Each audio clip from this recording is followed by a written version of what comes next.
지금에야 큰 디자인 사무소에서 일하고 있지만 전문대를 졸업하고 한동안 난 학교 취업센터에서 연결해준 상조회사에서 사진 제작 아르바이트를 했었다. 장례식의 경우엔 기존에 찍어둔 사진에서 얼굴 부분을 스캔해 정장 차림을 합성해 영정 사진을 만드는 것이 기본이었다.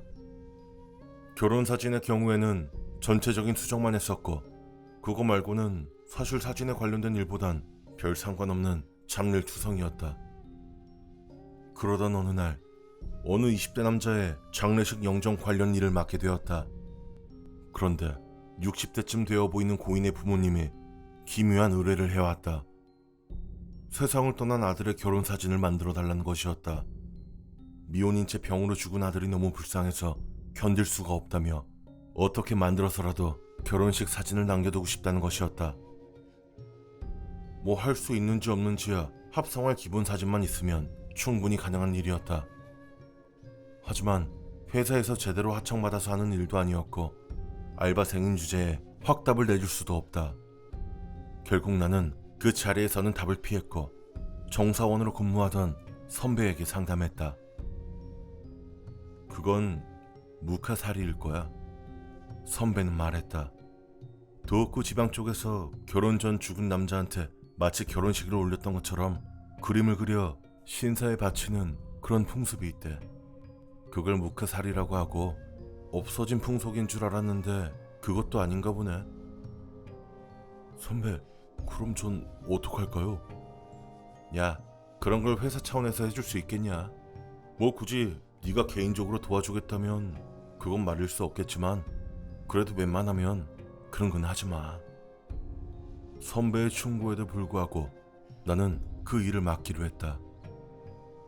너무나도 괴로운 듯한 그런 표정으로 내게 부탁해왔던 고인의 아버지와 장례식 내내 울고 있었던 고인의 어머니가 신경 쓰였기 때문이었다.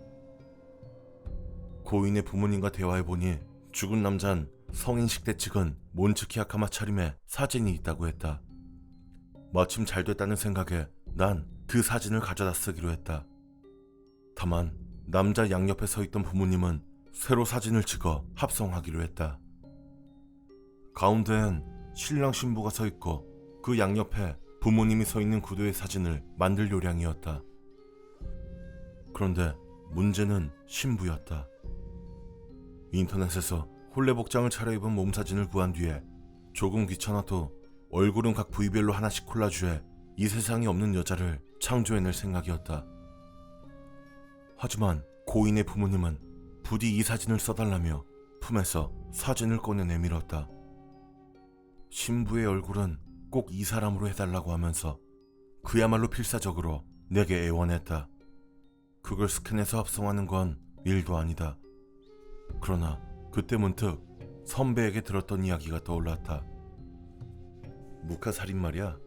주변 사람들은 실제 사람으로 그려 넣어도 괜찮지만 신랑 신부는 살아있는 사람을 그리면 안 된다고 해.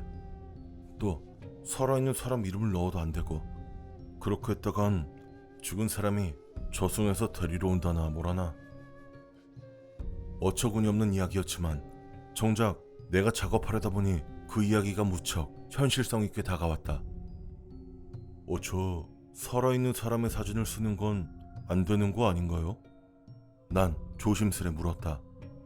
그러나 고인의 부모님은 완고했다. 사진 속 그 여잔 이미 죽었어요. 그리고 우리 아들과는 약혼 관계였던 아이입니다. 그 아이가 먼저 세상을 떠난 바람에 우리 아들은 병을 얻어 죽은 거예요.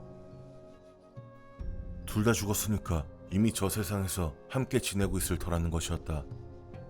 이 사진은 그저 증명으로서 남기고 싶은 것이라는 설득에 나는 반신반의하면서도 그 여자의 사진을 받아들었다. 그렇게 난 사례금으로 10만 원을 받았다. 사진은 곧 완성되었고 마지막으로 아들과 약혼녀의 성을 갖게 해서 사진에 써넣었다. 신사에 에마로 걸기 좋게 패널 액자에 넣어 건네주었다. 내가 만든 것이었지만 썩 잘 만든 작품이었다. 고인의 부모님은 기쁜 듯 연신고개를 숙여서 내게 인사를 했다. 이걸 가지고 고향으로 돌아가겠습니다. 선배가 말했던 대로 그들의 고향은 도 그 지방이었다. 난 조금 섬뜩했지만 그리 깊게 생각하지 않기로 하고 그들을 보냈다. 그리고 2주일 정도가 지났다. 지역 신문에 사고 기사가 났다. 병원 앞에서 구급차에 치여 죽사했다는 것이었다. 문제는 그 구급차에는 내가 영정사진을 맡았던 죽은 남자의 시신이 실려 반송되던 도중이었다는 것이다. 신문엔 피해자 여성의 사진은 실리지 않았다. 다만 그녀의 이름은 내가 사진에 적어놓은 이름과 같은 것이었다.